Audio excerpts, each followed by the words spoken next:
Three. Hi, I'm Evan Gibbs. And hi, I'm Allie Cruz. And this is the Big Three. Hello, I'm Evan Gibbs, and you're watching the Big Three, your one-stop shop for our pick of the three latest controversial stories in international, domestic, and local news. Aujourd'hui, nous entendons sur l'interdiction du voile de face en France.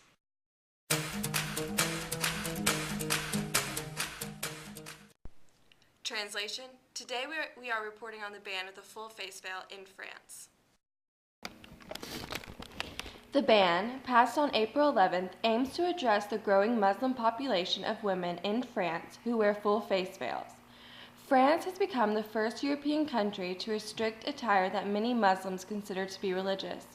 To clarify, the ban is notably addressing the wearing of the niqab, not the burqa, and only a meager 2,000 Muslim women are estimated to wear the veil, according to the New York Times. So, why all this hoopla over what a population of less than 0.001% choose to wear? Many French see the ban as a way of preserving their national culture. In France, the meaning of the eyes in French society, or le regard, is supposed to invite conversation or exchange a look with a stranger. France's embrace of gender equality is also cited as a reason for the ban. The wearing of a full veil by women symbolizes gender separation and dominance over females. The passing of the law is one thing, but the enforcement of it is another. By law, police are not allowed to forcibly remove a veil but fine the wearer. What's more, its polls show that the law is rather popular in France. But there have already been protests against the ban by French Muslims. It is quite possible that Muslim women in France will refuse to comply with the law. However, it sends a message that the citizens in France do not welcome the growing Muslim population. My hope is that equality and religious freedom prevail in the Republic of France. And now we have a little quiz for you all. Here at the Big Three, we are tickled red, white, and blue with excitement for the 2012 presidential race. With the campaign year comes the inevitable anxiety and excitement of presidential primaries and caucuses, which are just the first steps to the election process. In the presidential campaigns of 2008, in what state was the first presidential primary held?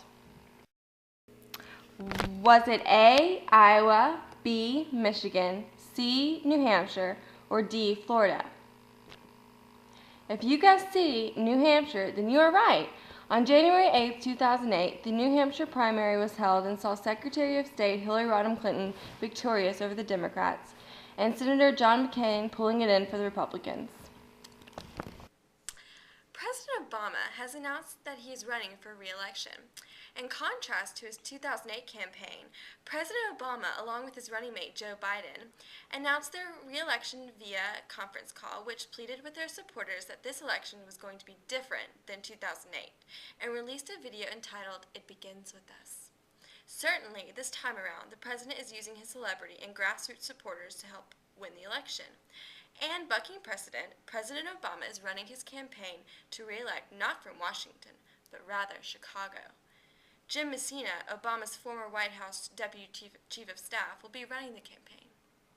Here it is, 2012, the election. I think it needs to reflect the changes that we've seen in the last 2.5 years. Then we had an underdog senator.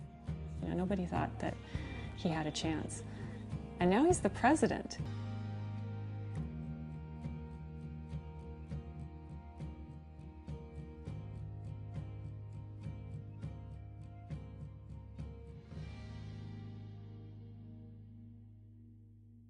The announcement of President Obama's re-election is interesting, and most of the Republicans' 12 candidates have not announced their campaigns yet. It is speculated that the real estate mogul Donald Trump, TV personality Mike Huckabee, former New York City Mayor Rudy Giuliani, and our favorite Alaskan huntress Sarah Palin will be campaigning on the Republican side. You know, I'm excited about the 2012 elections. I'm also a little apprehensive about them.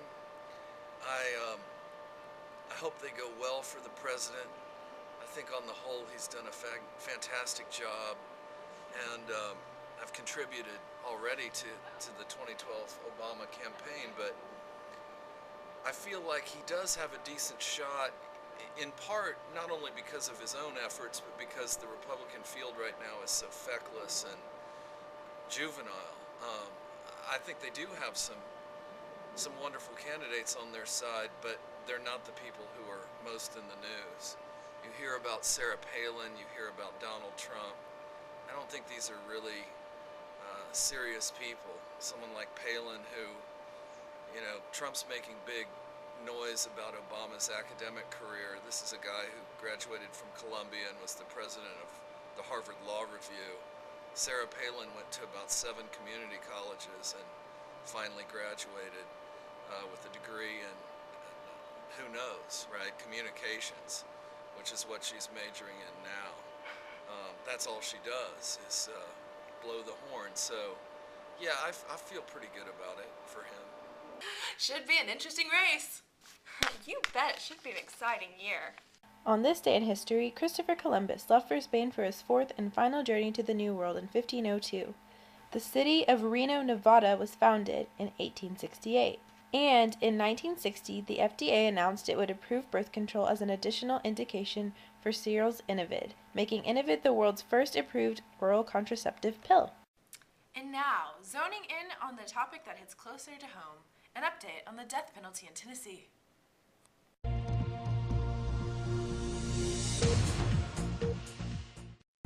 Capital punishment has been a part of the world's history for centuries, but only recently have we made our way to a more humane way to kill those sentenced. Or have we? According to the Tennessean, there are currently 86 killers on death row in Tennessee, but only one problem. The federal government has taken away the state's supply of lethal injections. If Tennessee doesn't change its lethal injection drug, and if legislature doesn't pass a law allowing alternative means of execution, such as hanging, the electric chair, or gas chambers, there will be inmates remaining in prison. Mitzi Ellis, the frustrated daughter of Jerry Hooper, the victim of a shooting rampage in 2005 in Jackson, stated to the Tennessean, "It's extremely frustrating. We are carrying on our lives, but it's just such a heavy burden. I hope that it's a procedural bump in the road. I hope they can find some way to resolve it or find a new method. I certainly would not want to see, for myself or any other family that feels the same way, to have that changed because of a supply problem." Hopper's killer, David Jordan, 47, is second in line to be executed this year. He is scheduled to die on September 27th.